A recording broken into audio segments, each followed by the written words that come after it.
Good evening. Yes, good evening, Anchorage. Happy Sunday, November the 25th.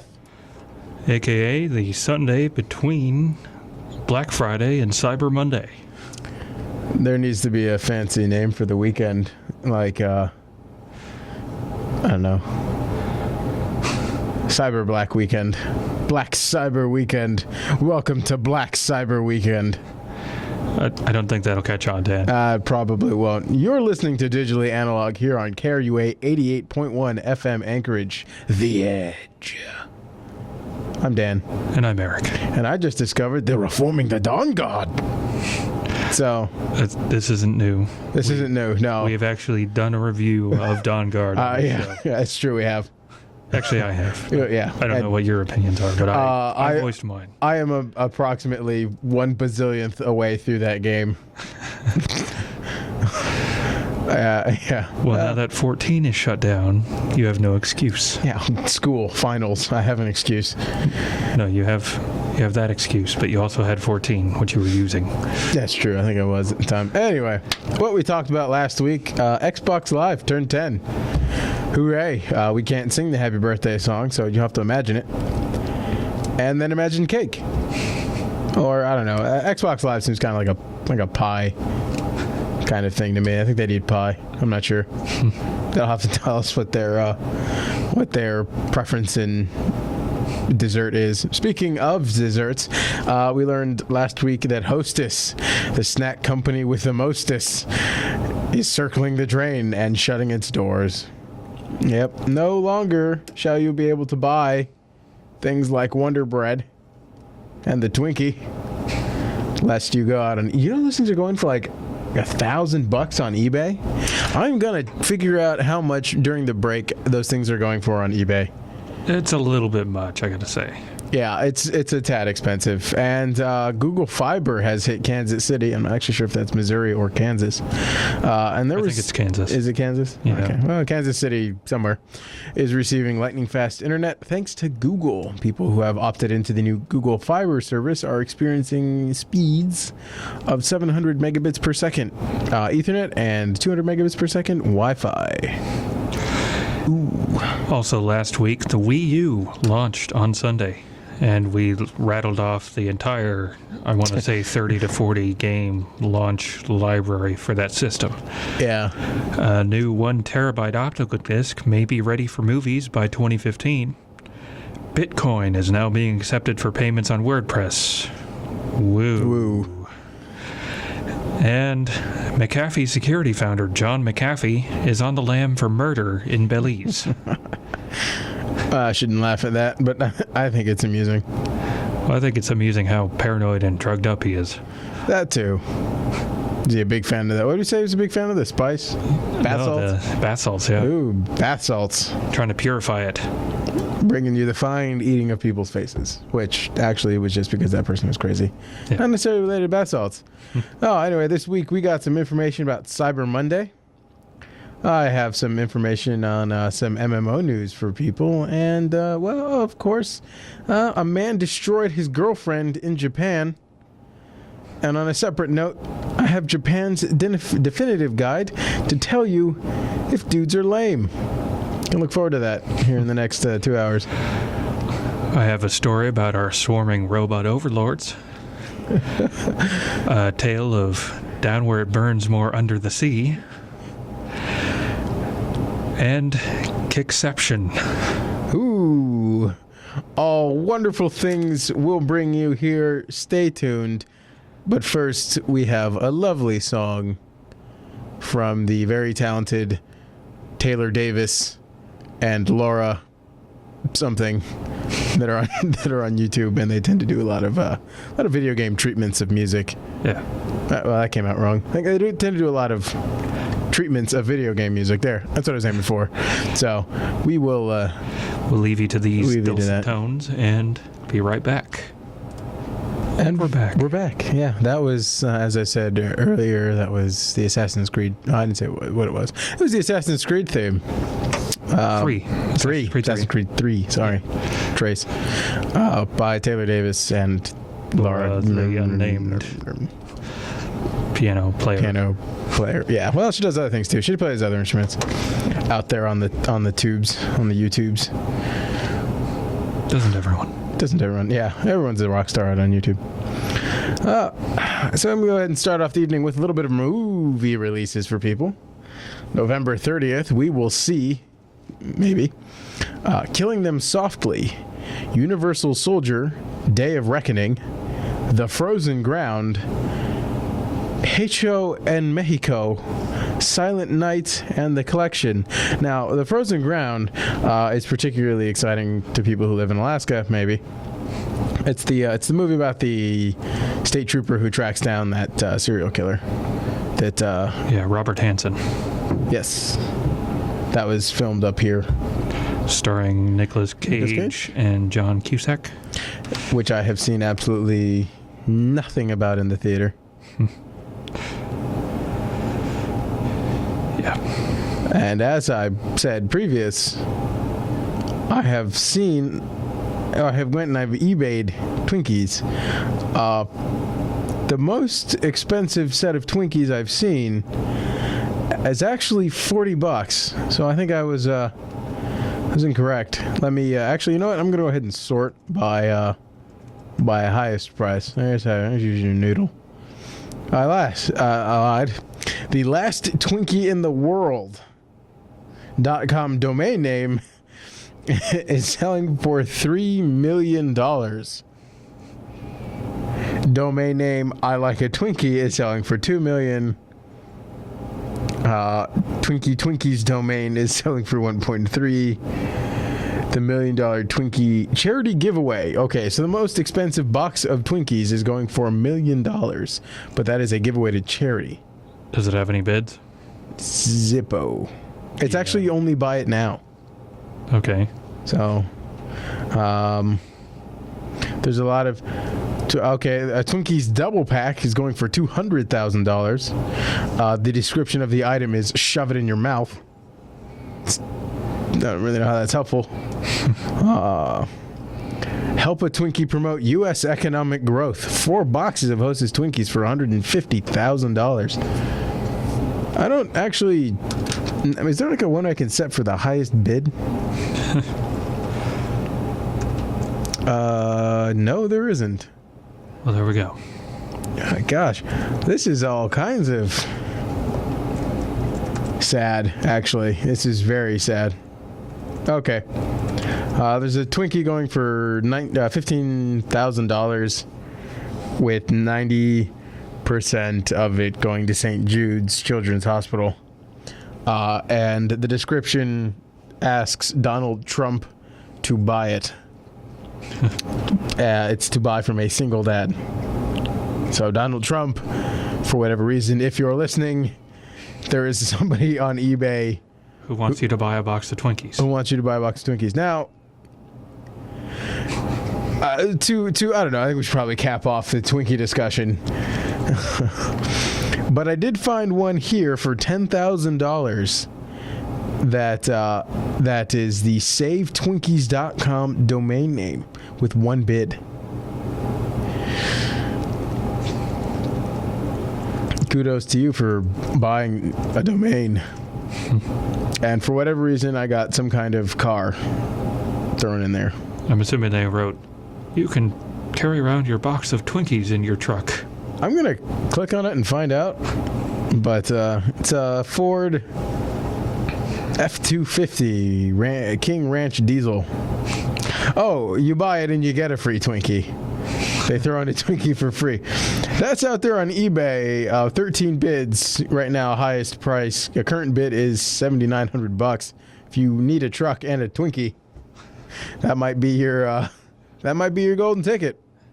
Yes, clearly the finest of eBay programs to get a vehicle and the Twinkie to carry in said vehicle. Yeah, no kidding. Man, there's just Twinkies. Not even like. Well, I suppose I searched for Twinkies, so I don't expect anything else to pop up. Maybe it was at Hostess snack cakes. What did we get? Nobody wants Hostess snack cakes. It's all about the Twinkies. Apparently, if I search, oh, good. There's frosted Hostess donuts, frosted mini donuts going for $21 million.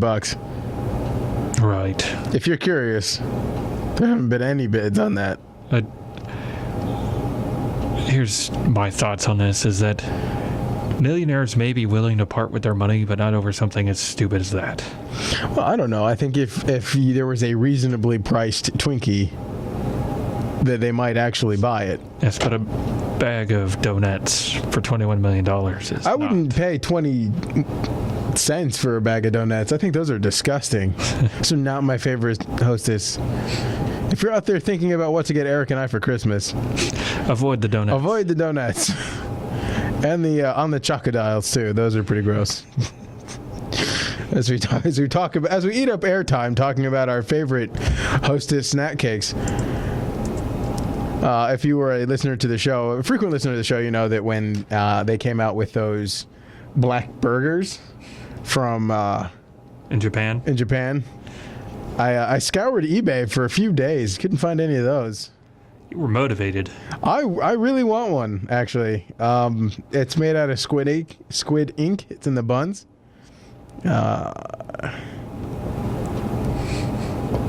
I just think that they would be interesting to try. But I can get all of the toys that come from the black burger meals. Can't get a black burger, though. That's, well, there's a category on eBay for fast food and premium cereals. How horrifying is that? It's a category of things you can buy on eBay. There's also a homemade black burger, but that's beans, recipe for sale for 99 cents. Buy it now. Free shipping. Now, it's from Canada, and they're accepting returns within 14 days. So I can only assume that means if you don't like your veggie burger recipe, you can return it? Is that what we're going with? I don't know.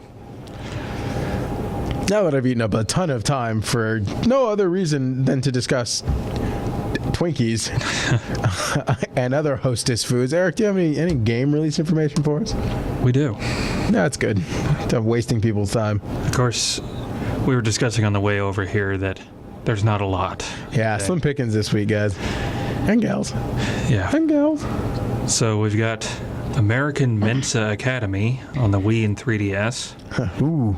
The Battlefield 3 Aftermath DLC, which, okay. If you're playing Battlefield 3, you're probably looking forward to more maps and whatever else comes in these. Fighting Vipers on the PlayStation Network and Xbox Live Arcade. Kids Learn and Play, Pets and Vets on the DS. Mass Effect 3's Omega DLC on the PS3, PC, and Xbox 360. Ratchet and Clank Full Frontal Assault on the PS3.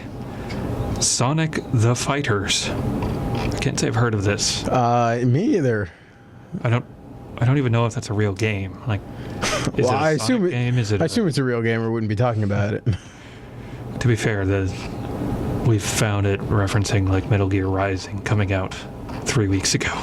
Yeah, this is also true. So take everything with a grain of salt unless you've been eagerly anticipating it and know the release date. Yeah, if you actually have been anticipating Sonic Fighters, is that what it's called? Sonic the Fighters. Sonic the Fighters. Is it like a plane game? I don't know. Or is it like a Sonic the Hedgehog game? We got Virtua Fighter 2 on the PlayStation Network and Xbox Live Arcade. Baldur's Gate Enhanced Edition on the PC. Cradle of Egypt 2 on the DS. Under Defeat Deluxe Edition on the PS3. Arrow Porter on the 3DS eShop. Bloons TD4 on the DSiWare and 3DS eShop. Frozen Hearth on the PC. Invasion of the Alien Blobs on DSiWare and 3DS eShop. Classic Games Overload Card and Puzzle Edition on the 3DS. So yeah, I'm looking forward to that one. The exciting roundup of games, which of these I'm only really looking forward to Omega. Yeah, now according to the Amazon, anyway, Ratchet and Clank's Full Frontal Assault comes out this week. And did we discuss 50 classic games for the 3DS? I'm assuming it's one of those with a different name. Yeah. Ratchet & Clank for the PS3 comes out this week, too. So if you're looking forward to any of those games, hey, it's a good week to be you. If you're not, I better look next week. I don't know. What do we say? I don't know. We're heading into our first commercial break here on Digitally Analog. If you'd like to phone in to tell us your thoughts on Hostess Snack Cakes or any of the games we mentioned, because really it's the only two things we've talked about in 20 minutes. The number is 786-6805. That's a direct line to the studio. We'd love to hear from you guys during the break. There's also facebook.com/digitallyanalog. Digitallyanalog88.1 at gmail.com. And eventually our YouTube page. Will be up. So we are recording this right now. Hey, so we'll be back here in a couple of minutes from these commercial breaks. Stay tuned for more vastly interesting topics. And we're back. Yeah, we just, that was Batman Arkham City's main theme by, of course, the London Philharmonic Orchestra. Yes, we're classing it up here on Digitally Analog. Indeed. And if the London Philharmonic keeps making discs, pretty soon that will just about be our entire music library. Yeah, it's kind of heading in that direction.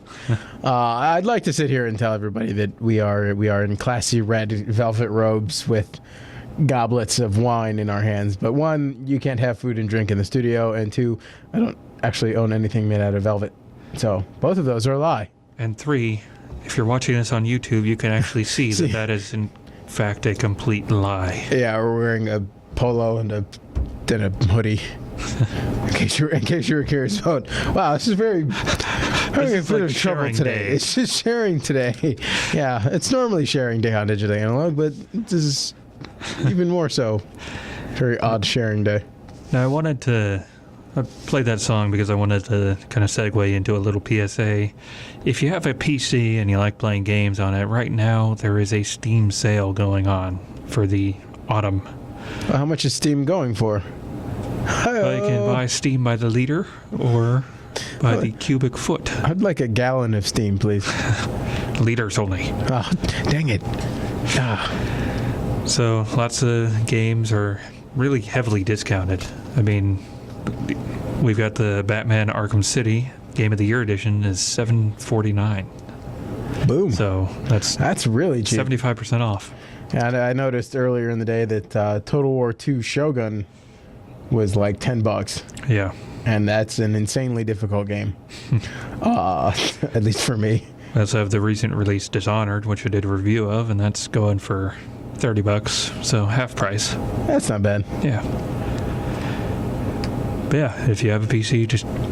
But you know what's not on there, Eric? What? Kingdoms of Amalur. Actually, it is on Steam. Oh, is it? But last time I checked, it would help if I typed it correctly. Yes, it is going for the low price of $59. All you gotta do is change the date. Whatever. Actually, yeah. We were met with one of those insert your age date gates. Yes, it is $60 on its Steam. Oh my, no! It's like $30 at GameStop, and I won't even look at it for that price. Actually, it was on sale from GameFly as a download, right? Yeah, GameFly, you could download it for $7.50, and I probably should have jumped all over that, but we can wait for a Steam sale. We can wait for the winter Steam sale that happens after Christmas. Yeah, once 38 Studios is continuing to bleed out. I don't know if there's a whole lot left to bleed out in that. Well, now there's like the fallout of it. Oh, well. Speaking of sales, we mentioned earlier in the show, it's BlackCyberWeekend. Yeah, that's mythical day of the year. the mythical 2 days of the year between Black Friday and Cyber Monday. And I did a little bit of research for all the people out there who like to listen to Digital Analog. So good news, you sort of get stuff for it. Well, not real things, but information. And I found that Gizmodo actually has an incredibly robust and comprehensive list of Cyber Monday deals that are going on tomorrow from quite a few sellers, which I don't think Amazon is included on that list. Amazon's being pretty mum's the word about their cyber deals until tomorrow. They have those lightning deals that they normally have, but the cyber deals for Cyber Mondays especially are being very kind of hush-hush.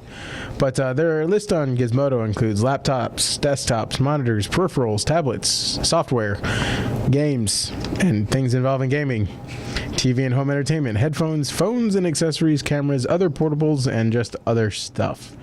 Yeah, the nice thing is you can narrow it by retailer, or you can search, and if you're looking for something specific, you can just type it in. And if you're looking for Kingdoms of Amalur, you might be able to find it on that list for less than $30. But good luck. Yeah. Thus far, we have been unsuccessful, but it's definitely, in my opinion, a very good comprehensive list. If you are interested, it is on Gizmodo as one of the top 4 stories today. It's worth checking out if you're really waiting with bated breath for Cyber Monday. I can tell you right now that Kingdoms of Amalur is nowhere on the list. It's like my white whale, except I don't care about it, so I guess it really isn't. You're passively obsessed with it? I am a little. I want to see it be less than $10, which I missed out on the GameFly thing. Yeah. Even though I think I sent you a text about that, didn't I? You did.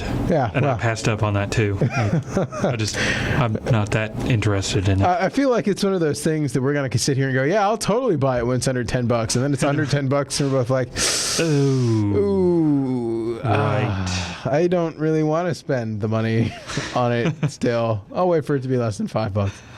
So when the game is inevitably $4.99. Yeah, when the game is inevitably $2, we'll probably still sit here and go, God, I just don't really want to buy money. You spend money on it. In other release news, Dragon's Dogma was recently tweeted as a game coming to the PC. This is unfortunately a lie. And if you listen to the show, then you know we did a review. I did a review on Dragon's Dogma, and actually I was impressed. I was pretty impressed with it. And we actually had a caller call in and say no. No, somebody on Facebook posted that they appreciated our review. So Facebook guy that I haven't responded to because I don't have a lot of time in my spare time. Hey, thank you for giving it a try. Square Enix is discounting some of their games for the holiday season, most notably Sleeping Dogs and Kingdom Hearts Dream Drop Distance, or 3D, if you prefer. I think they're going for like 25-50% off, somewhere in there. Yeah, pretty cheap. I think Sleeping Dogs is $30. Yeah, 50% off. They're going for pretty cheap. Yeah. And good news to all you Mirror's Edge fans. Mirror's Edge 2 has been confirmed to be in production at EA's DICE Studios in Stockholm. That's all I got on that, so good news for you guys. Here's hoping they can make the combat a little less one-sided. And by that I mean it's like one bullet and you're gone. You have to keep like free running and kicking people. I suppose if you were realistically running and jumping throughout the town, you would probably be done after one bullet as well. Yeah, but I mean, in a game where you're leaping from rooftop to rooftop, jumping off cranes and landing on mats. Yeah, did they run out of hay? This isn't Ubisoft. Sorry. I get their free running games confused. So, a group of scientists at Georgia Tech's Georgia Robotics and Intelligence Systems, or GRITS lab, have developed a robot swarm that can communicate with each other to accomplish tasks efficiently. The GEF? Yes. Oh, joy. Yes. This will end poorly. In this case, these robots have a special grid that they can travel to play notes on a computerized keyboard, piano. And they can communicate to achieve all the music in time with the least amount of travel. Yeah, I saw the same. I was actually going to talk about the same thing. It's pretty interesting the way they just kind of mosey about the The grid. The grid until they find something that's kind of like musically related. Yeah, this is where I need to be. Beep. Bleep, yeah, bleep. Also, other things is that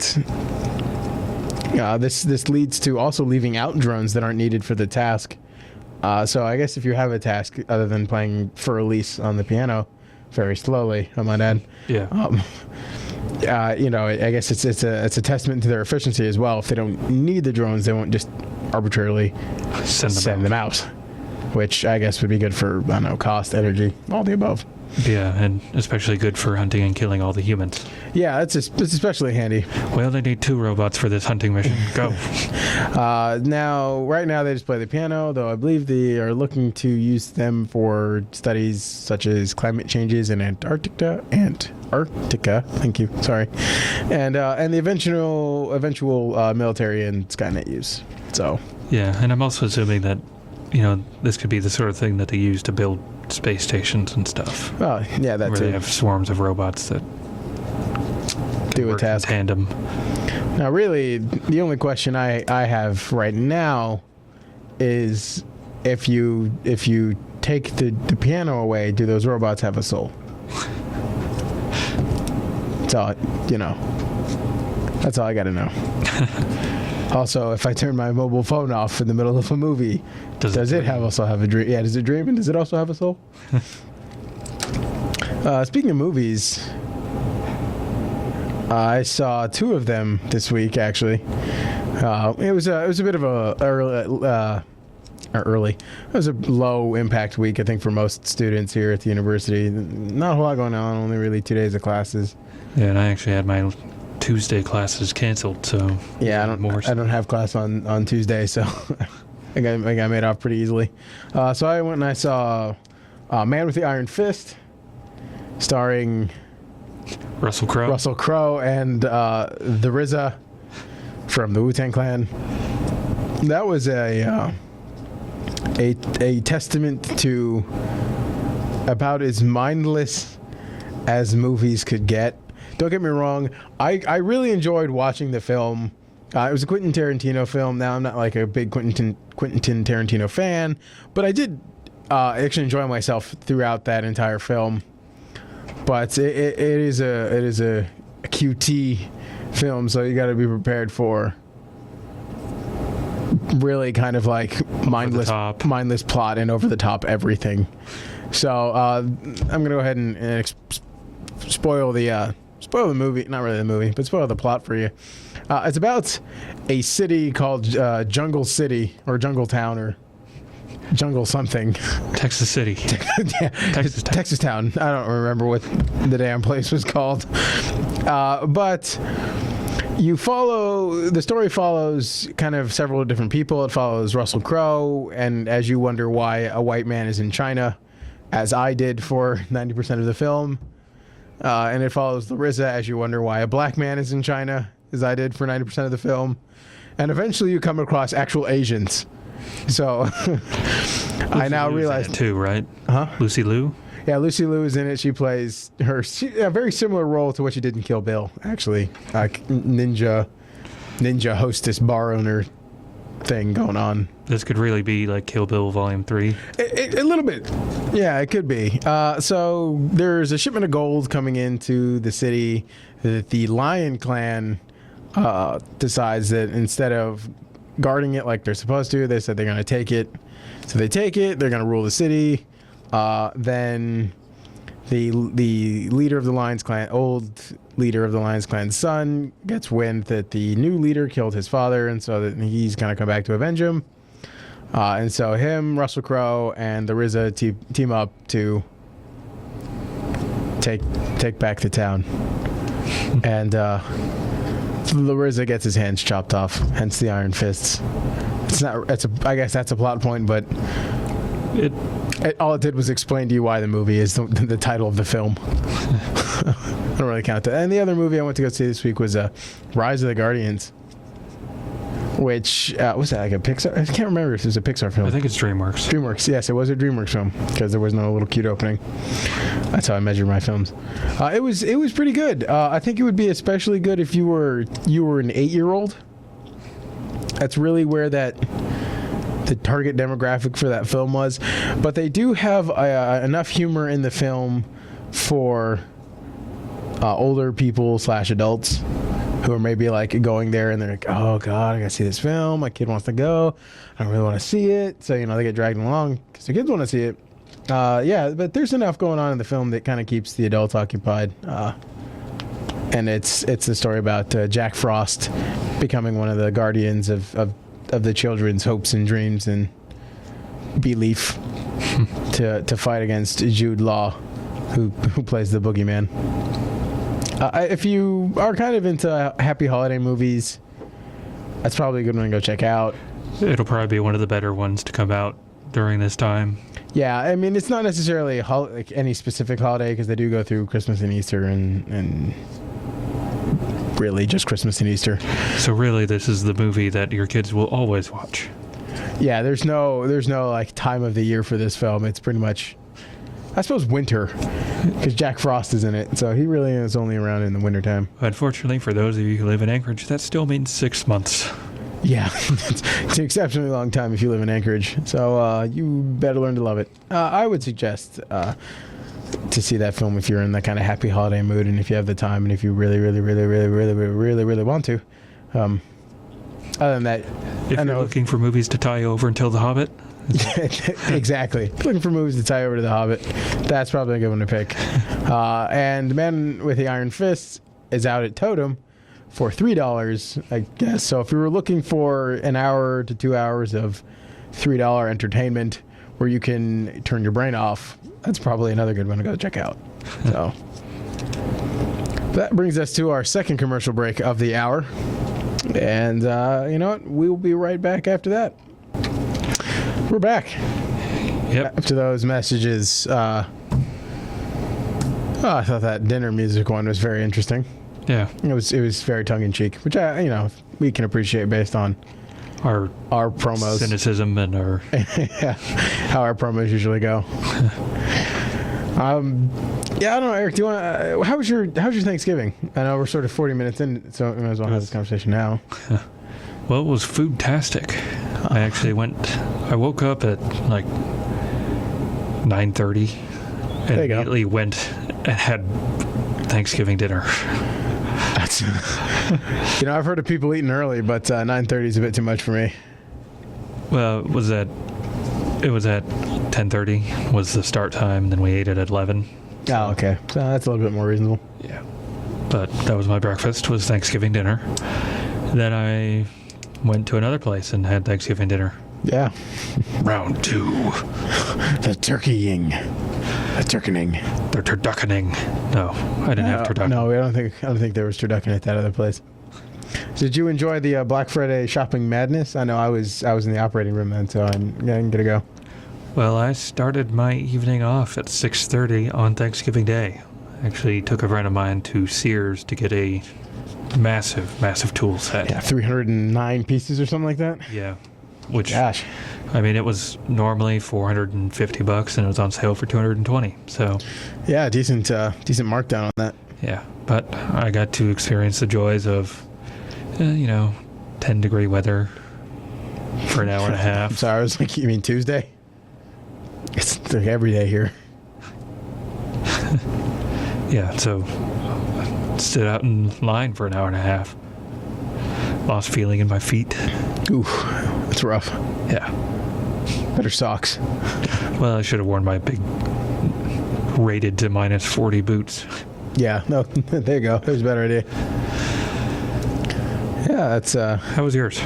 My whole break was good. I got to turn off my brain for a few days. Not have to worry about EMS too much. Like I said, I was at the operating room on Friday. I wasn't in surgery, I should put out. I was learning to do things. Yes, again, he is a paramedic student. Yeah, and there you go. Therefore, has to accomplish some tasks related to surgery. Yeah, intubations, if you're particularly curious. So yeah, I did that for 8 hours, and then I think I came back and chilled out. And I kind of turned my brain off for the most of the weekend. Yeah, not a bad way to go. It wasn't bad. I didn't get to enjoy any of the Black Friday things, but quite honestly, I I'm not. Does one ever really enjoy Black Friday? I'm not terribly heartbroken most of the time, or mostly because this time nobody told me what they wanted, really, yet. So I don't really have anything to shop for. Yeah. I did go to a couple places for Black Friday shopping. I mean, it was like not at 6 a.m. Yeah, it was the reasonable hour. Yeah. Took off around 8 and finished everything up by noon. Well, there you go. And it was just kind of like, oh, that would be nice. Nah. Now, I do know that a mutual friend of Eric's and mine, actually my girlfriend, went and purchased a slew of games to include Bayonetta. And here comes the judgment. Eric and I sat down and played through the first. And by played through, I mean we watched. We watched my girlfriend sleep through the first half an hour of Bayonetta.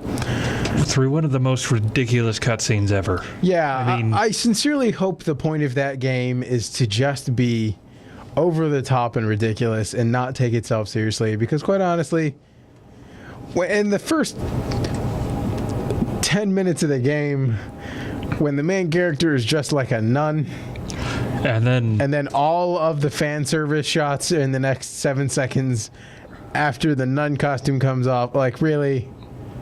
Well, it's like the act of removing that costume consists of fan service. This is also true. I think I have seen enough acrobatic flips to remove clothing. And a horrible J-pop or horrible pop version of "Fly Me to the Moon." Yeah, that lasted into the next section of the game, which was to tell you how to do everything. Yeah. On the downside, it did get "Fly Me to the Moon" stuck in my head, but the bright side was that it was the Sinatra version and not the horrible one. Yeah, it was actually just really bad. And Bayonetta 2 is a Wii U exclusive title, which should drive down the price of the Wii U significantly. What? I don't know if there's that much demand for it. I just mean that it's going to bring down the entire integrity of the console. Just make it cheap. I don't know. It's not my favorite game. I know there's one of the other DJs at the station who thinks it's the best game of the 2000 to 2010 decade. He and I think, have come to an agreement that we are to agree to disagree on that fact. If you haven't caught on, I think it's very dumb. I think I left that room dumber than when we started. Yeah. Which, to be fair, we did play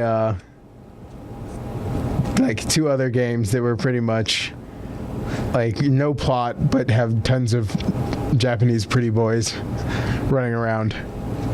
Keeping in mind, this is a girl that bought these games. Yeah, we didn't purchase them. Again, my girlfriend bought them, and we sat down and we played them. She played them. I'm sorry. No, I played Last Remnant. So. Yeah. Well, there was no sound and. No, I know it was El Shaddai that had no sound. Oh yeah.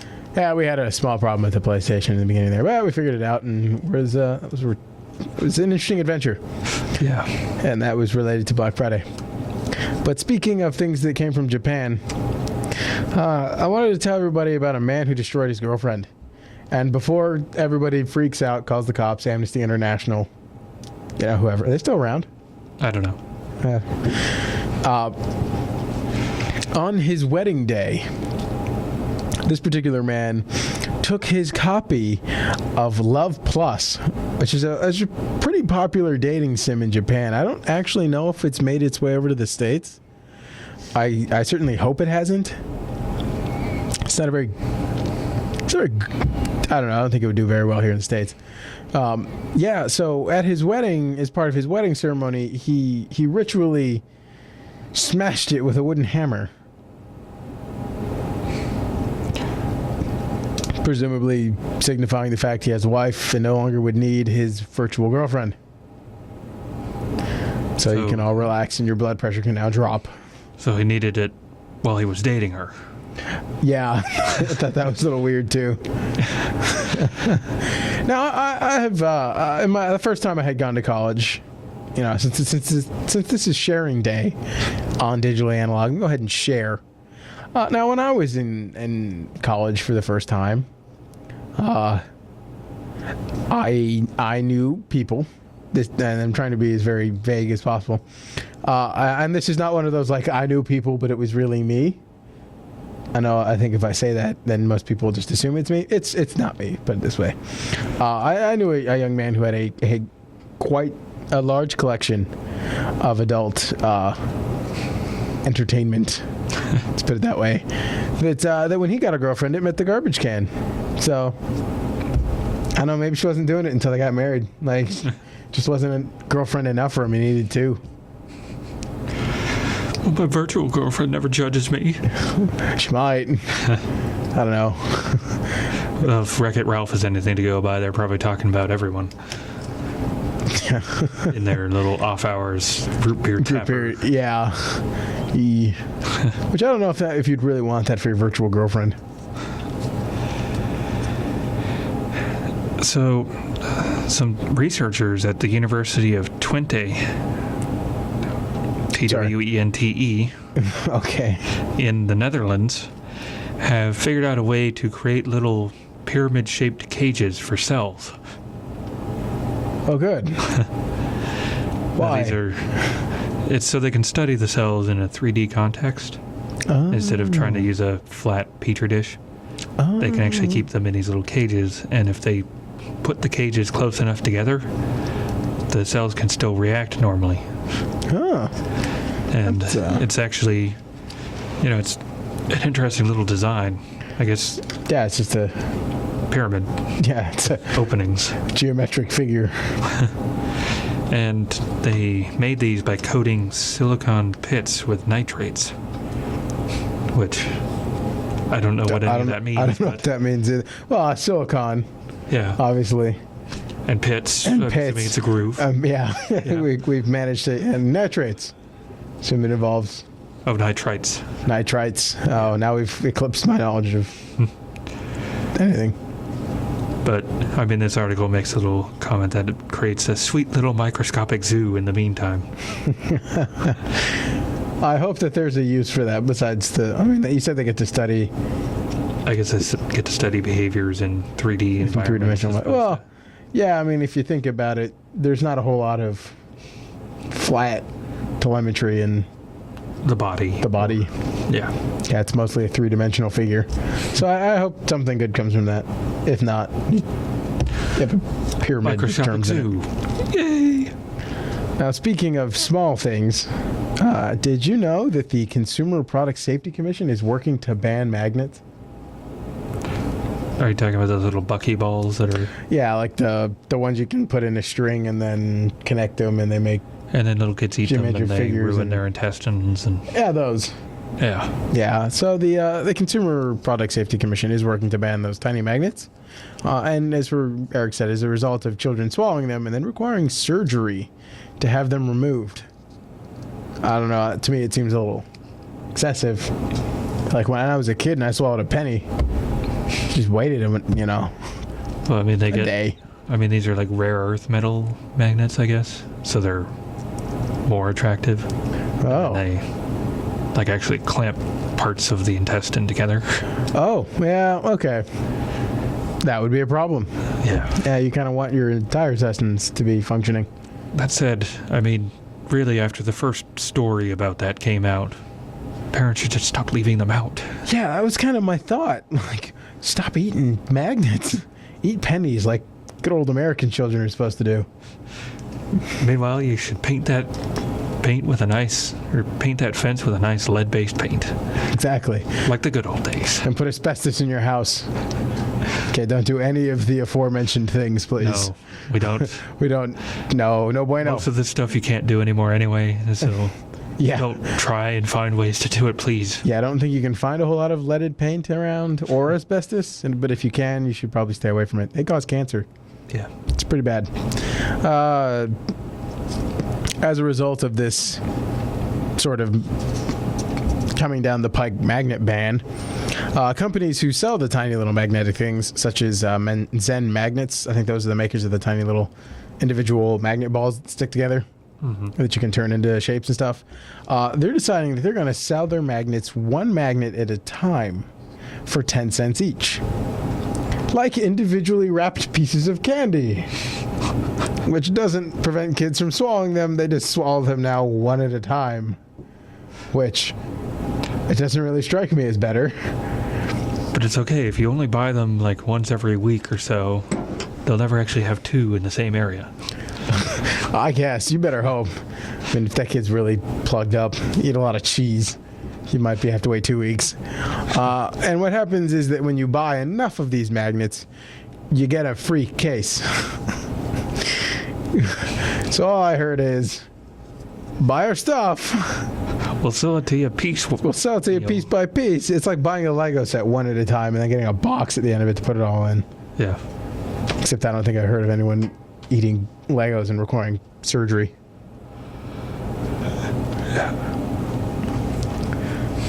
I don't know. Yeah.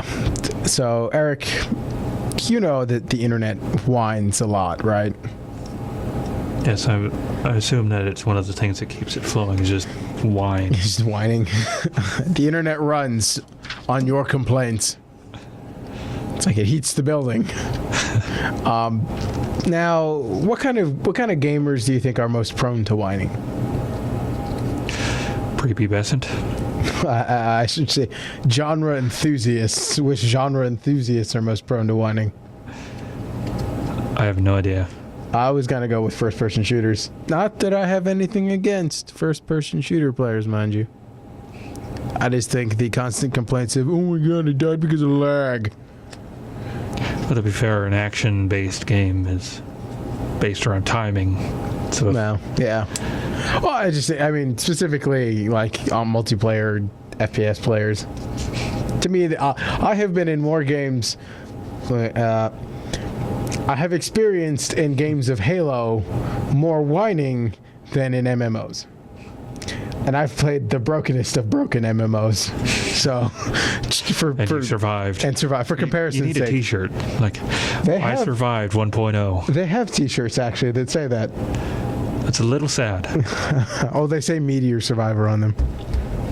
Which is kind of the same thing. Well, that's saying you made it through the end of the game stuff. Not you survived it when it was really, really bad. I suppose you have a point. Maybe I'll get a t-shirt. Maybe I'll make a t-shirt and then get sued. That's really quickly becoming a bad idea. Well, no, you just say I survived 1.0 and then you tell people about it. That's true. I'd probably put it on the back. Yeah. Well, I am going to that concert in December. So. Yeah, there you go. There you go. Anyway, so Black Ops 2 players have generated a lot of whining about Nuketown 2025, which was a pre-order bonus for the game, and then it suddenly wasn't, like a day before the release of it. They whined and outraged so much that the developers decided they would put Nuketown 2025 back in the game in a new playlist called Chaos Mosh Pit. I have absolutely no idea what that means, but Nuketown 2025 was apparently one of Black Ops 1's most popular multiplayer matches. Well, back multiplayer maps. In that, it was Nuketown, and it was based on like the 1950s. Like, there's the tower with the nuke, and they're testing how a city would react if a nuclear bomb hit it.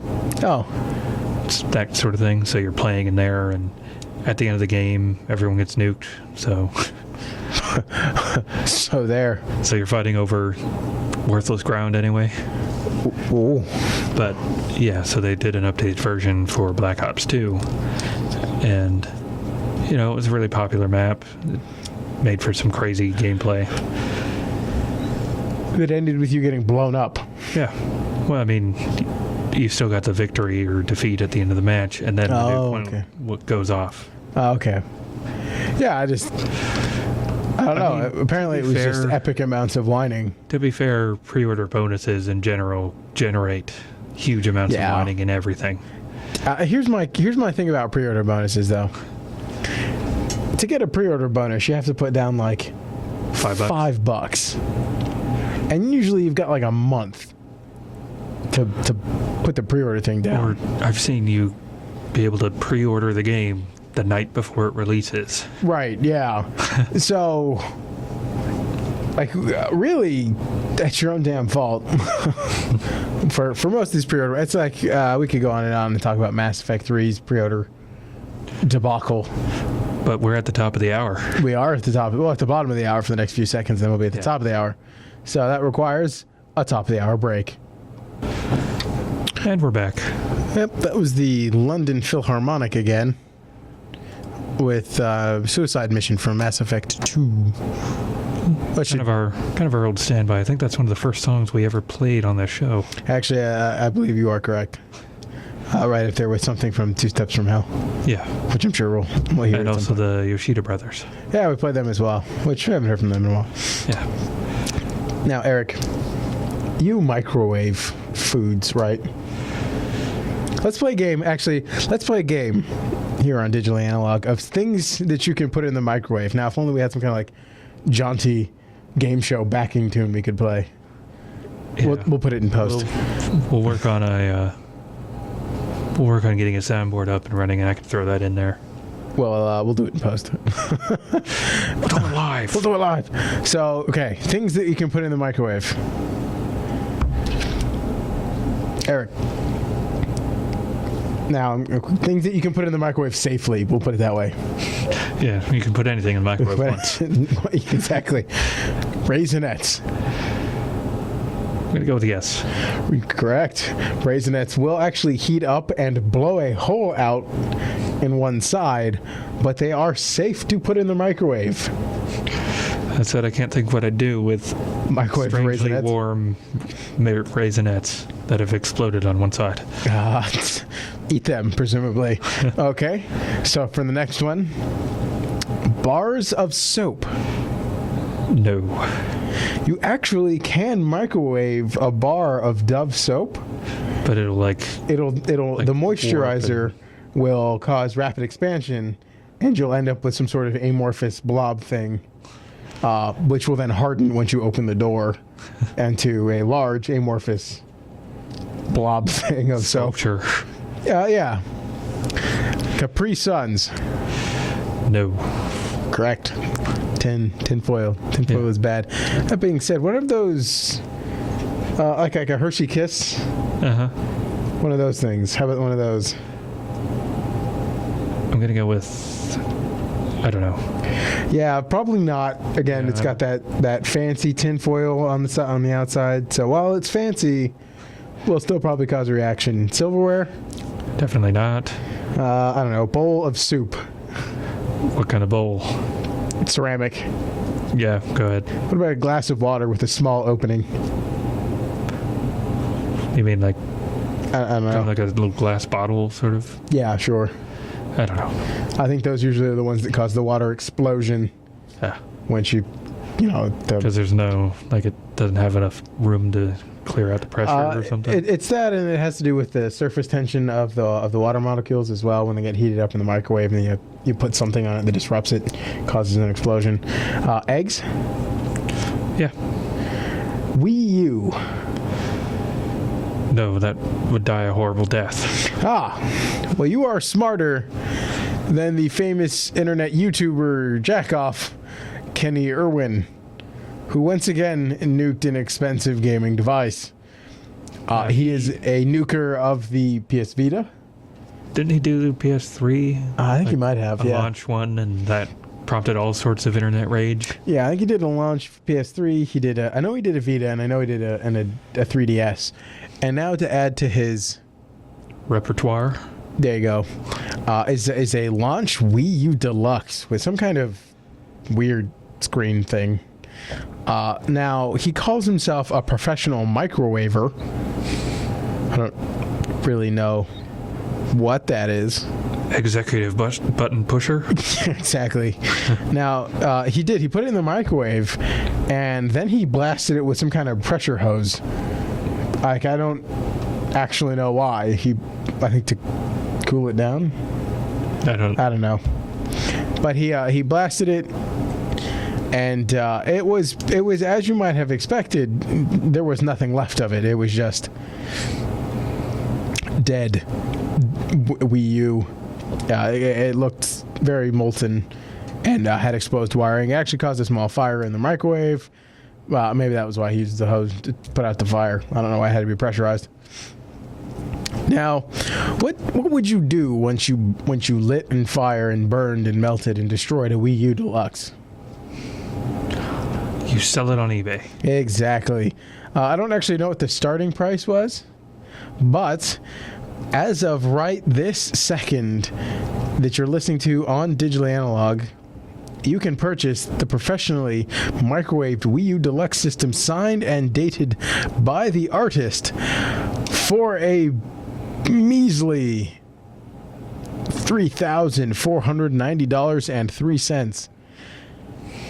Can you believe it that this actually has bids? I will see your microwaved Wii U and raise you a cardboard Wii U gamepad. How much is that bad boy going for? $90,700. Oh my God. Why? How many bids? 74. Really? Yeah.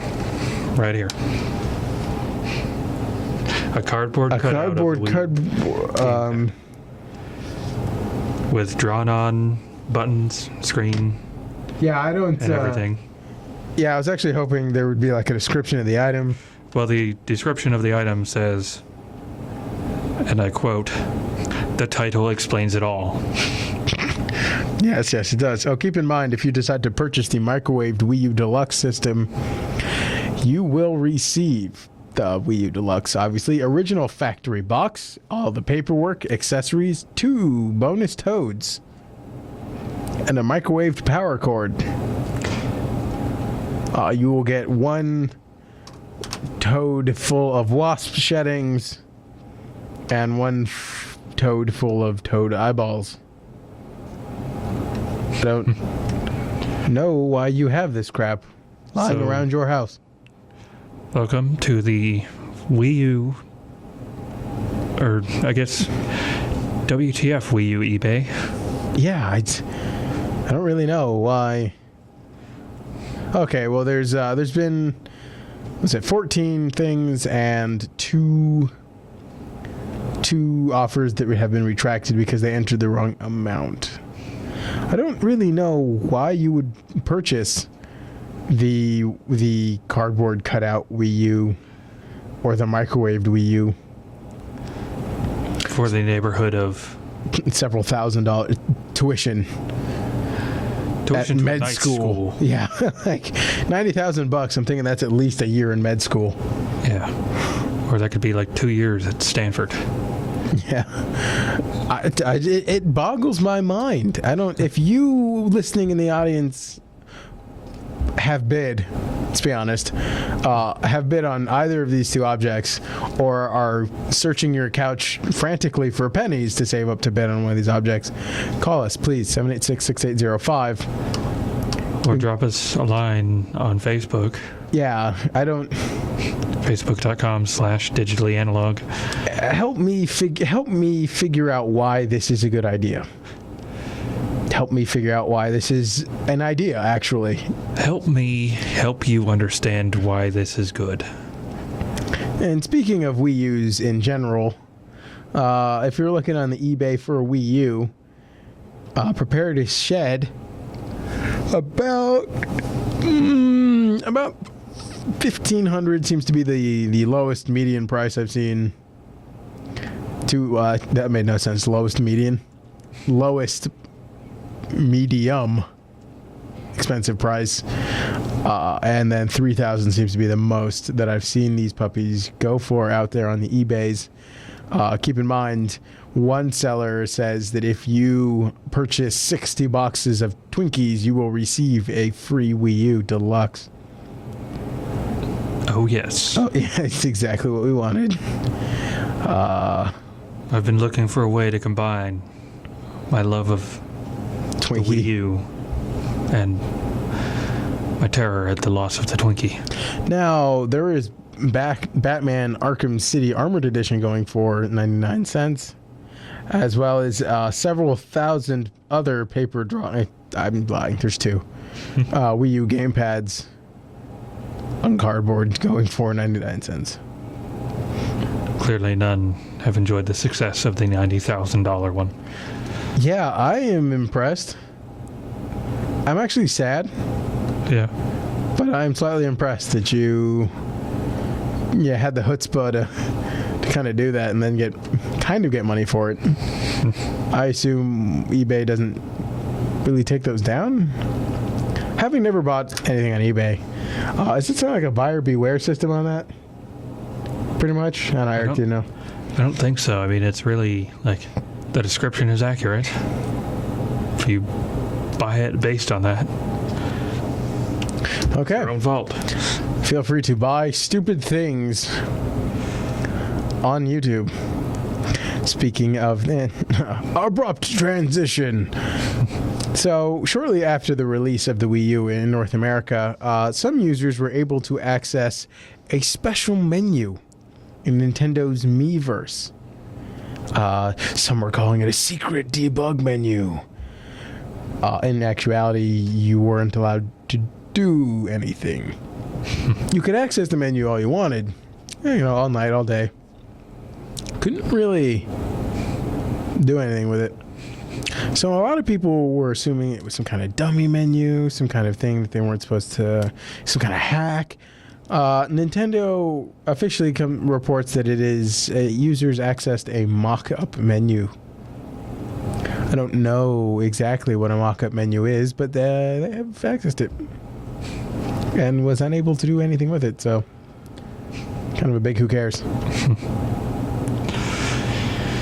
So, authorities in Greece, who earlier this year, actually apparently 76 days ago, arrested a couple of Czech video game developers for taking pictures on an island in Greece. Yeah, weren't there military drills going on at the time, or something like that? Something like that. They were taking pictures of an island that was clearly visible. Yeah, from everywhere. I don't know about you, but I prefer to have my secret drills in a secret location and not not a very obvious one. Yeah, you would think. So they were detained, and the Czech president, I'm going to butcher this because I'm not speak that language. Václav Klaus. Sounds good to me. Has sent a letter to the Greek president, and they have since had a Czech consul be invited to Greece to presumably discuss the release of the photographers in question. Now, these developers were doing location scouting for basically designing places in their next game, Arma 3, which I've talked about Arma 2 before on the show, which is the foundation for the DayZ zombie mod with the ultra-realistic stuff and all the jerk players. Yeah, I don't think I haven't played Arma 2 or DayZ for that matter. It was on sale on Steam. I was tempted for the sole purpose of DayZ, but I decided not to.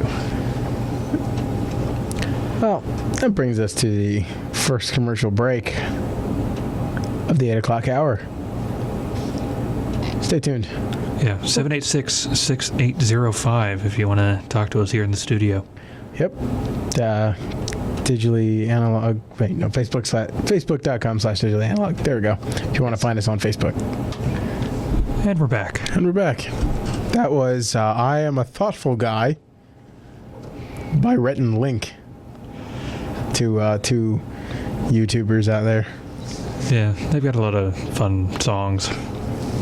Such as It's a Nil Away for Top Hat Time, which I think we played on the show before. They also have a breakup song over Skype. We have one more break. Maybe we should play that one. Yeah, we could. I was too busy thinking about the song to actually... There we go. So, Eric, When you think of Japan, do you think of definitive guides to tell if a man is lame? No. Okay, well, too bad. Because the website Otome Surogen, which pulls women's on stuff about dudes, has come to the rescue. Ladies, this one is probably particularly interesting for you if you are listening. I know at least I'm going to go ahead and say I'd like your feedback on this as Eric and I discuss these ways to tell if people are lame. Yes, as we said, we do have one more break, so you can feel free to voice your opinion. Yeah, and actually, dudes, if you have an opinion on this, too, we'd like to hear from you as well, particularly on this story. So, Eric, now I'm going to go ahead and read these out to you. And I guess we should probably discuss them one at a time. So, this is the how to tell if a male colleague doesn't have much of a social life / is a lame-o. Was that the actual title, or? No, the / is a lame-o was added by me, but the rest of it was. Okay. Number 1, and I don't think this is any like ascending or descending order of importance. Number 1, they head home every day after work. I don't really... Because nobody should ever go home. Well... Clearly the party is always out. Yeah, I don't really know how I feel about this one. It's like, I associate work with class at this point. I head home every time after class. I don't, like, fart around at wherever. I'm not chilling at the university center, hanging out where I park my car for free. I'm not just hanging out there, yeah, I really know how I feel about that one. Yeah. Number 2, without exception, always eats mom's home cooking. Well, I think we're automatically disqualified from that. Are we? Well, I am. Yeah, I mean, my mom doesn't cook much. Capability of. It's true. I have the potential capability of eating my mom's home cooking. Now, your mom, of course, would have to send hers in the mail. At which point, it would just be disgusting when you got it. I'd even like sick and even like one day air. I'm thinking it'd be gross. Now, one of the comments on this particular thing was that it was you don't eat with friends. Like the man eats with his family and not out with his friends, which. I mean, it costs money to go out all the time. Like, you can't be. Yeah. Nobody is a social enough of a butterfly to just not have to worry about bills. Well, I think there are celebrities that are like. Okay. Unless you made a record that has one word in the song and is worth lots of money. Just drop my pen again. Number 3, plays pachinko all the time. Now, pachinko is a pretty popular gambling-esque system they have in Japan where you go and you drop the silver ball down at the top of the machine and it hits all these pegs and you got to try and maneuver it somehow so that you get in the good using pegs. The force. Yeah, there's not a whole lot of skill involved with dropping the ball down there and hoping that you land in the things. And so you get a ton of these silver balls, which then you can exchange for money. So that's how pachinko works. So I guess, I don't know, it's just gambling. Let's do equating gambling. that, we could do online poker or something. Yeah, there you go. I don't know. Do you think somebody who plays gambling, insert gambling here, all the time, lame-o? I'm not a particular fan of gambling. I know some people who go out and do weekly poker nights. Yeah. I don't really think that's really lame. I mean, you're out there. I mean, you're socializing with the people still. I mean, I think the online part of it is what kind of being targeted here. Yeah, I don't really know if you socialize a whole lot when you play pachinko. It doesn't strike me really as a social game. Yeah, I don't know. Number 4, playing video games at home until late at night. Well, guilty as charged. People here. Yeah. Oops. Slap the lame-o badge on me. I think in post I'll have to add a lame badge right here. Right here, yeah. Dun, dun, dun, dun. I don't know, maybe a trumpet flare. Though the website did point out that a lot of females also play video games into the wee hours of the night, so maybe this isn't as much as an indication of them being a lack of a social butterfly. I mean, to be fair, we've had instances where we've had a huge group of people playing one video game and just having all the mockery, and I'm quite easily reminded of Dante's Inferno. I'm reminded of Condemned 2. That as well. But nobody beat Condemned 2 by pressing circle. Yeah. The entire game. Or God of War 3. Or God of War 3, where we did press circle for like 20 minutes. Yeah, too long. Too long. Yeah, so number 5 is drinking with other unpopular guys. So the assumption is that if you have unpopular friends, you yourself are unpopular. But what happens if you're the popular guy in the group of unpopular friends? What does that make you? Like king of the... Yeah, king of the unpopulites. I don't know. I think we can infer drinking and just put like socializing in there in general. Yeah, I mean, like the fact that they're using the words like unpopular people, it strikes me as a very like high school or middle school sort of attitude. Yeah, I don't know how the research was done. So it might have been like, you go and you click the dots and the top 7 answers or whatever get vetted out. Or it could be you type in something and they just, ones that seem relative to each other get spit out. Yeah, but I don't know, socializing with other unpopular people, it's kind of... You're still socializing. Yeah. More to the point, they say drinking, we're just going to put socializing there. More to the point that if you're hanging out with, who's the one to determine who like the popular people are? Yeah. I mean, they're unpopular to other people maybe in the office or other people maybe in the building, but I mean, they're your friends, so they're obviously popular in your mind. Maybe? I don't know. Number 6, going to game centers or karaoke alone. Now, I suppose we should equate this maybe to going to the mall or perhaps going to the movies by yourself. Maybe that's a good kind of cultural equivalence. Yeah. And now I have been guilty of going to the movies by myself. That's mostly because there was nobody else interested in going to see the film, and they didn't want to drop, $12-13 on some crap they didn't want to see. And I've done the same thing. I spent a summer in California, and occasionally people just aren't interested in doing stuff, or they have other plans, and whatever. Watch a movie. At the mall. Yeah. Or I've been to the malls by myself too, and. Well, in this case, the theater was at the mall as well, so... That's a double whammy of lonesome. Now, I actually quite frequently... Alone. Can we in post add a sad noise there? I could add the forever alone face. There you go. Now, especially in this time of year, I actually do go to the malls by myself because I'm Christmas shopping. Yeah. I don't want people to be around me because what if... I'm traveling with somebody, and then all of a sudden I see a gift that's perfect for them. It's hard to sneak away and to buy it while they're standing there. And if you do, they're going, "What's that?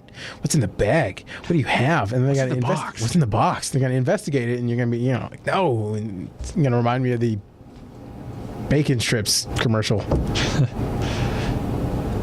And number 7, getting super drunk alone. That's number 7 to tell. That's the definitive guide to tell if a man is lame. Now, I don't believe that guys are the sole proprietor of drinking Lameness. alone. Oh, that too. But I think drinking alone, more specifically in relation to number 7, I would wager that there's an equal amount of females who just get blitzed out of their gourd all by themselves with no help. I don't frequent. I suppose I don't frequent enough bars to really have a definitive statement on that. But I'm willing to state that this is truth. Yeah. So that was the definitive guide to tell if a man is lame. Go down top list, bring to the bottom. 1, heads home every day after work. 2, without exception, always eats mom's home cooking. 3, plays pachinko or maybe gambles all the time. 4, plays video games at home until late at night. 5, drinks or socializes with other unpopular guys. 6, goes to game centers or karaoke alone, or perhaps malls or movies. Number 7, getting super drunk by yourself. Now, keep in mind, these are the Japanese definitive guide, so maybe it doesn't really apply to us here in the States. Yeah, we've tried our best to equate these in some way to something you can do In America. Yeah. In America. America. We can't finish that word. Now, we do have a commercial break coming up here in like 5 minutes, 4 minutes. 4 minutes, yeah, and some change of minutes. If you'd like to kind of chime in on that, you know, it'd be a good discussion to have. See what everybody else on the ether thinks about this. 786-6805 when that comes up. Yeah, we'll let you know when we're heading into a commercial break, so you can get your dialing fingers ready. Yeah. Now, speaking of being alone, have you ever thought about being infinitely alone? There are some days, I guess. Well, 2K Games has. Oh, joy.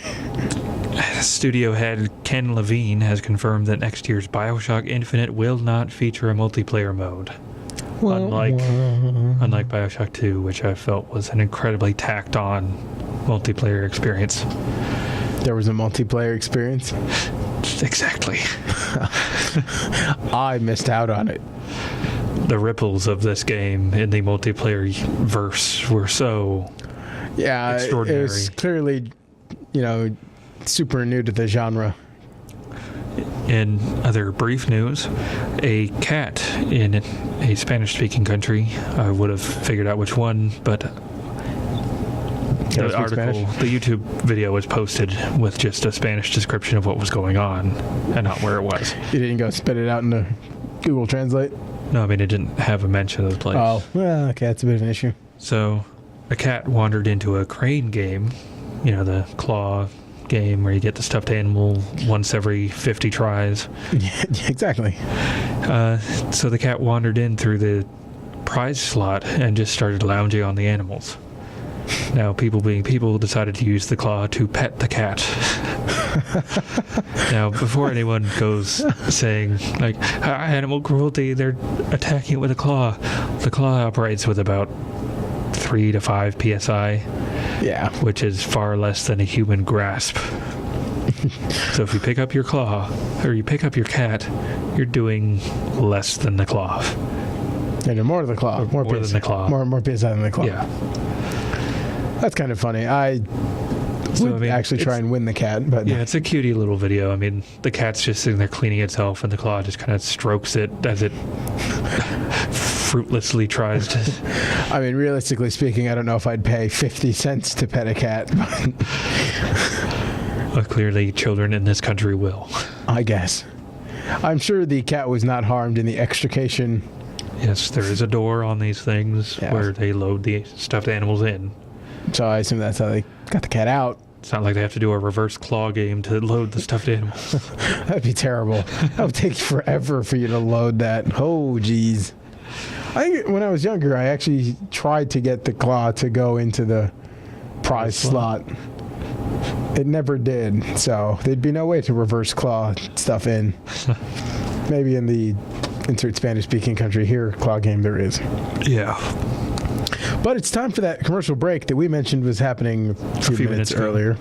So, if you'd like to give us a jingle, maybe talk about the list of lame people. Lists of things that make you lame, yeah.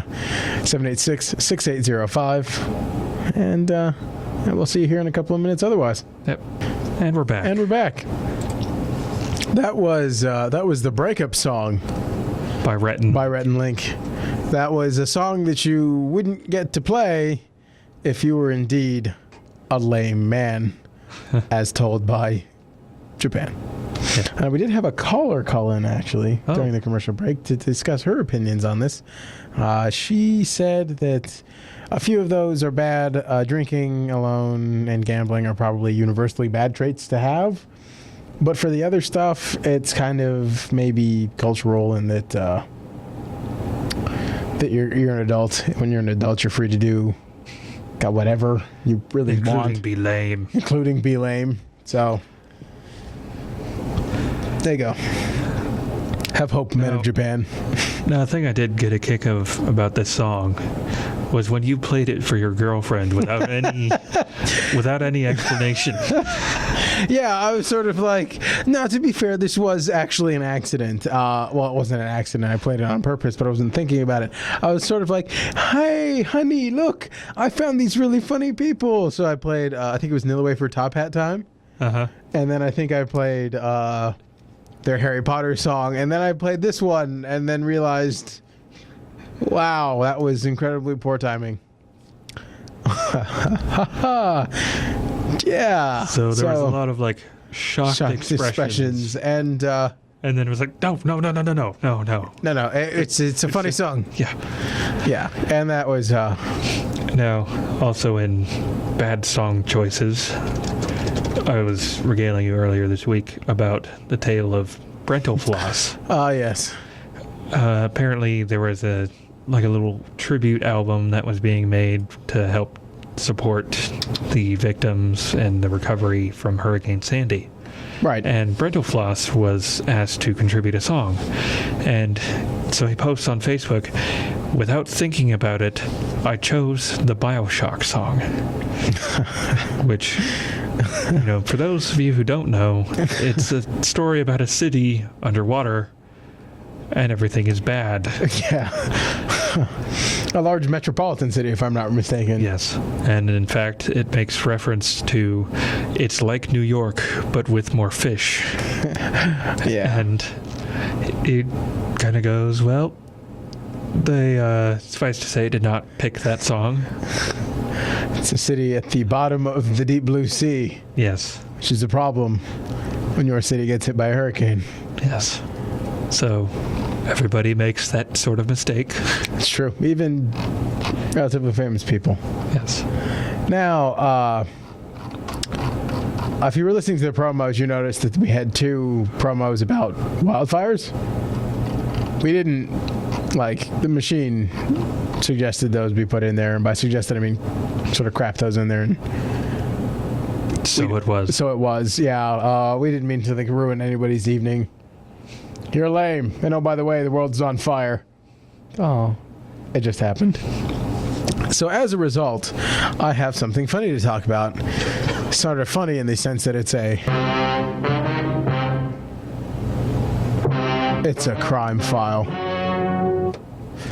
Yes, I do have a crime file. Entitled, We Were Armed. A Dutchman has gone to jail for being dumb. Okay, well, obviously we're talking about him, so he did something exceptionally stupid. And quite honestly, we do this frequently. Now, the 21-year-old man used a Wii accessory gun that was either modded himself or he purchased it that was modded to actually look like a real sniper rifle, to include the bipod at the over by the barrel, and which is nothing wrong with modding a fake gun to look like a fake gun. Now, what's the dumb part is then he went and challenged the police with it. Luckily, he didn't get shot, even though the cops believed it to be a real weapon. And he was arrested and is getting 6 months in jail for, quite honestly, being an idiot.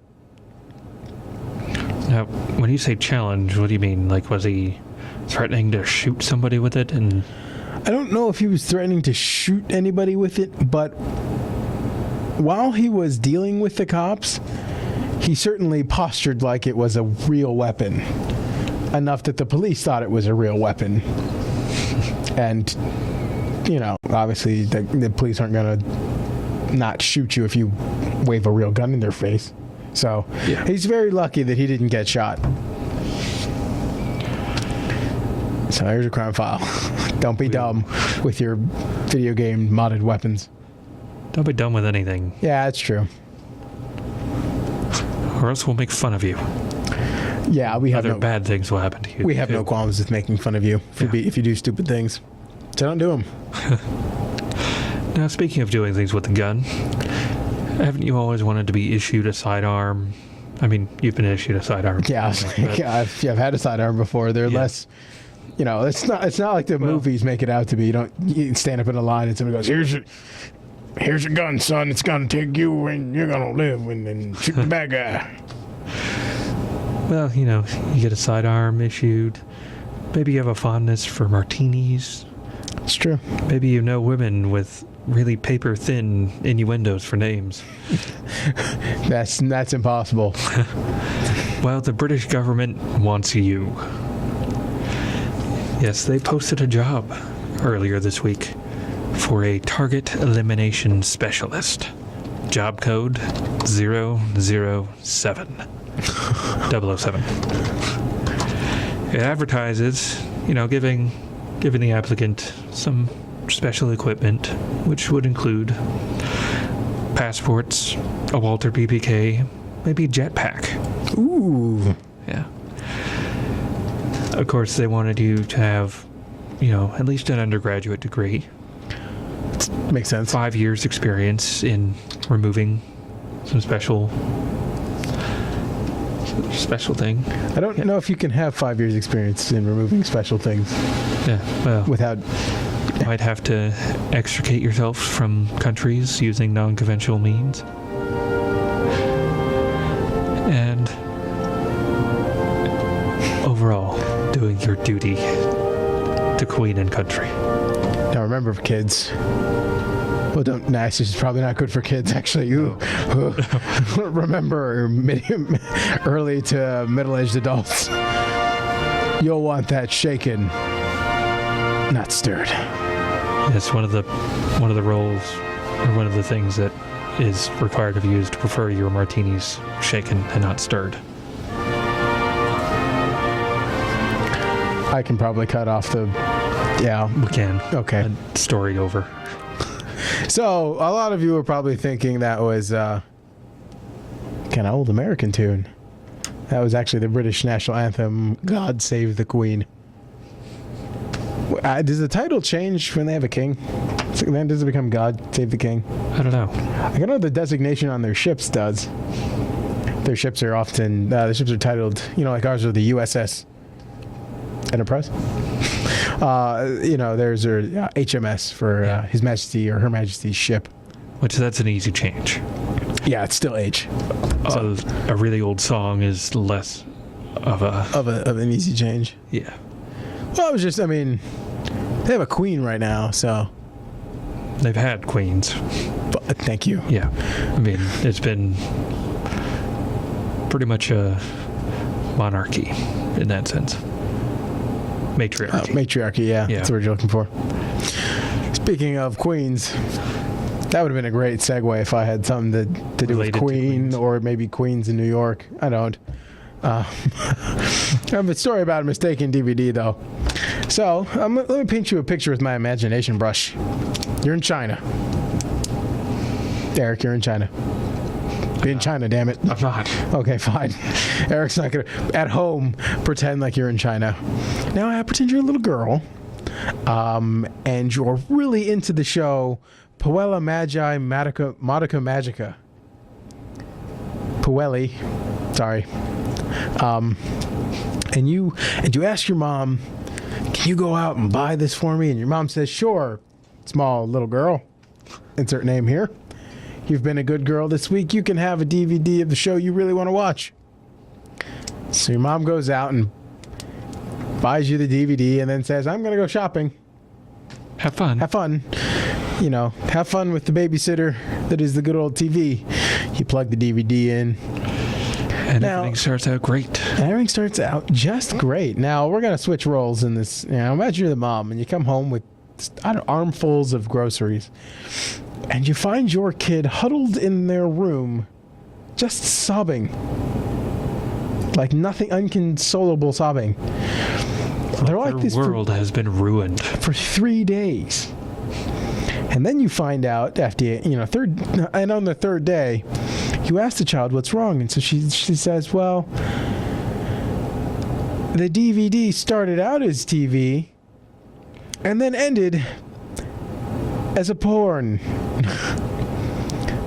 This happened to a small child in China when their mother did go out and indeed buy them a pirated copy of Puella Magi Monica Magica, when the first half of the DVD was legitimate cartoonage. The second half of the DVD was an adult video. So the child is still traumatized by this event and probably will still have trouble sleeping, as the child was quoted saying so gross repeatedly when her mom found her. So now there are a couple lessons to be learned from this. Don't pirate things. Yeah, don't buy pirated things because you don't know what is on them. It's true. Lesson 2, the TV is not a babysitter. Also true. More to the point, when you buy pirated things and you don't know what's on them, Screen them. Perhaps you should not play that for your child, sort of willy-nilly. Yeah.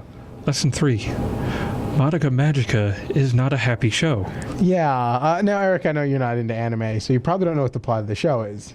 I have seen the first few episodes and can attest to the dramatic tone shift that occurs. Yeah, the show starts out all happy, but the show is mostly about little girls who have hopes and dreams and wishes And superpowers. and they get superpowers. They trade in their normal life to defeat these things called witches that create unhappiness in the world. But in the process of getting a wish in exchange to killing these things that makes them unhappy, their fate is to end in an unhappy, miserable event. And this isn't sort of by design and sort of by unfortunateness. And it is possible that these two might turn into the evil witches that they sought to kill. And then through the course of the show, just all the main characters end a horrible, horrible fate. I think The first death is getting her head bit off getting her head bit off by a cake monster. by a cake monster. Yep. And that was a pretty popular character who died that way. So this isn't a show for kids unless your kid is like 20. Yeah. And in which case, they could buy it themselves. Or it's a really swell Christmas present that ended in porn. Really quick, a Kickstarter project has been launched in England asking for £4,500. This is the amount the person wishes to fundraise so that he can pledge that money to another Kickstarter to receive the £4,500 tier of pledging. Kickception. Kickception. Wob wob. Boom. Yeah. So there's a video game remake called Elite Dangerous, which was a space combat sim back in the early days, like around the X-Wing series and that sort of thing. Okay. So they're doing a video game Kickstarter for that. All right. And apparently at that tier, you get to write a novel to tie it in. So this person really wants to write a novel. Yeah. So he wants to write the novel by getting it fundraised. Via Kickstarter. Yes. So what do you get if you help pledge this guy's Kickstarter? I haven't really bothered to look. I was just looking at the game itself, which is asking for £1.1 million I don't know. fundraising money. It's a Kickstarter. I don't see that that's going to be terribly hard. Well, they're about halfway there, and they're about halfway over. So, Well, I guess we'll have to see. yeah. But it's just kind of weird. Like, Yeah, Kickstarter for a Kickstarter. yeah, I don't really know what to. strange. Yeah, I don't really know what to do with that. That'd be like if we had a Kickstarter for going to E3 next year. That would be fun. That would be fun. Going to E3, not the Kickstarter. I'm sure the Kickstarter would be terrible. Going to E3 would be interesting. Yeah. But that brings us up to the wrap-up portion of our We're show. kind of winding down on the show right now. Yeah. So you were just fed a week's worth of technology on top of turkey that I'm sure you're probably still digesting. Yes, it is You must feel very full. it's a sandwich of technology news in between Crazy Shopping Holiday 1 and Crazy Shopping Holiday 2. Remember, folks, we are trying to push, was it BlackCyberWeekend to be a holiday? Anyway, Yes. You've been listening to Digitally Analog here on KRUA 88.1 FM Anchorage, The Edge. I'm Dan. And I'm Eric. And, your week in technology, well, it starts now.